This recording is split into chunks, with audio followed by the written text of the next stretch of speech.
When you think about the nafs in and of itself, the nafs, there are three main preoccupations of the human nafs.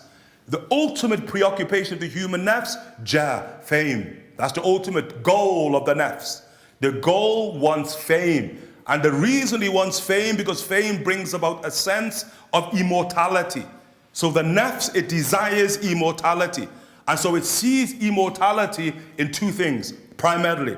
One of them is in fame, okay? And that's why money, wealth, can be so important to the nafs. The nafs desires money. Mal, in the Arabic language, means to incline towards something. Money, the name in the Arabic language, is that which you incline towards. And so the nafs inclines towards money, not for money in and of itself, but what money brings about. And this is you get me, fame, notoriety, power, etc. And that is about immortality. You get the point? As you made mention of, many of us, when we were young, we used to hear that, fame, I'm gonna live forever. That's what the nafs says, yani. Wants to be famous, so he will live forever, immortality. The second is in what? The sexual act. Because the sexual act, progeny. We live on through our progeny in and of itself. And that's also very, very important. So the nafs also desires that, okay? And so here, what you see with the Prophet ﷺ, Ifa, in terms of the nafs, it's going against the instinct of sexual desire. It's how you control your sexual instinct. That is what Ifa is, balance. The next one he brings, Sakha, is how you control the inclination towards wealth, the inclination towards money, the inclination towards maladhat dunya, which the nafs desires for the purposes aforementioned. Remember, Sakhi, name of Allah Ta'ala, just like Adal, just like Halim, Subhana, Inna Allah Ta'ala Sakhi, yuhibbu sakha. Verily Allah Subhanahu wa Ta'ala is Sakhi, and He loves what? Sakha. He is munificent, Subhana, and He loves munificence, Subhana. And it's these things, these are the reality of why we ever sit inside of circles of knowledge. We seek from knowledge to be somebody. Let's not get this whole thing twisted. Knowledge literally is not about knowing. Knowing is just a means to something else. Knowledge is about being.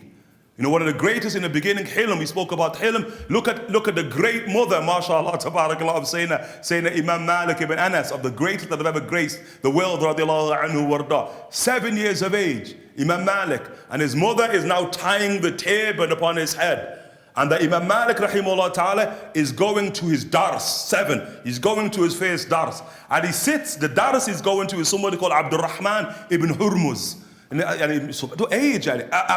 ibn Hurmuz. Abdurrahman ibn Hurmuz of the Rijal of Bukhari and others. He's more often known as Al-A'mash. Imam Al-A'mash, that's Abdurrahman ibn Hurmuz. The Shaykh of Malik when he was 7 years of age. Subhanallah. Once, one of the great imams of the latter generation, Sayyid Muhammad Ali al-Maliki, rahimahullah ta'ala, that he was speaking about this Rabbaniyah, the lordly nature. And he speaks, especially as it relates to ulama. And he's saying the alim al-Rabbani. He said the scholar who is Rabbani, the scholar who is Rabbani is despite his rank with Allah subhanahu wa ta'ala, in terms of knowledge and piety, he teaches children. Hakada. That's the alim al-Rabbani.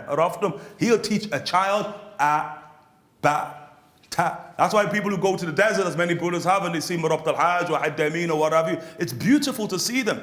These are imams who have the entire tradition inside of their head, yani. Ulama study at their feet as true pupils, as true students.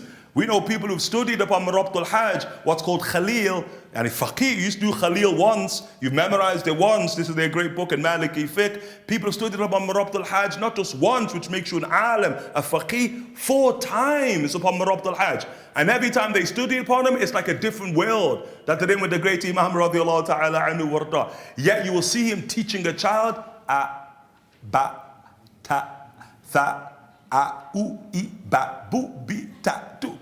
the basic way we sort of read and we articulate the language. Subhanallah. And so here Imam Malik rahimahullah ta'ala is going to the great Abdurrahman ibn Hurmuz, 7 years of age. His mother is tying the turban upon his head, and then she says these beautiful words. She says, "Ta'allam min hilmihi qabla an tata'allam min ilmihi." She said, you take from his hilm before you take from his ilm. It's about the character before it's about the knowledge. And that's really, really important. Those Imams radiallahu anhu warda, he said, well, I sat with Imam Malik rahimahullah ta'ala, and he said, with Imam Malik, 20 years with Imam Malik, 2 years in knowledge, 18 years in learning from his character. And he said, I wish I'd spent all of it learning from his character. Not even the 2 years taken from the knowledge of Malik. Just 20 years studying the great character that Imam Malik rahimahullah ta'ala inherits from the Prophet sallallahu alaihi wasallam through his transmission. Like Maghrib, we just prayed Maghrib, and the fuqaha differ. As an example, before, after Maghrib adhan, before the actual faraj of Maghrib, is it a sunnah or is it not a sunnah? And often scholars have differences of opinion. The Prophet sallallahu alaihi wasallam would tell us rak'atani qabla al-maghrib, rak'atani qabla al-maghrib liman sha. There's 2 rak'ahs before Maghrib, there's 2 rak'ahs before Maghrib for whoever wants. Bayna kulli adhanayn rak'atani liman sha. Between every 2 adhans, between the adhan and the iqamah, there are 2 rak'ah for whoever wants, the Prophet sallallahu alaihi wasallam would say. Yet Imam Malik rahimahullah ta'ala, he sees this as something that is merely permissible and is not something that you act upon. Hakada Imam Malik rahimahullah ta'ala. And hakada the way of the people of Medina. They don't pray 2 rak'ah before the farad of Maghrib. Imam Malik rahimahullah ta'ala enters into the masjid of the Prophet sallallahu alaihi wasallam. Adhan goes, and he goes into the masjid of the Prophet sallallahu alaihi wasallam, waiting for somebody to call the iqamah. And then there's a little child there. And then the child looks at Imam Malik and he says, "La tarka'."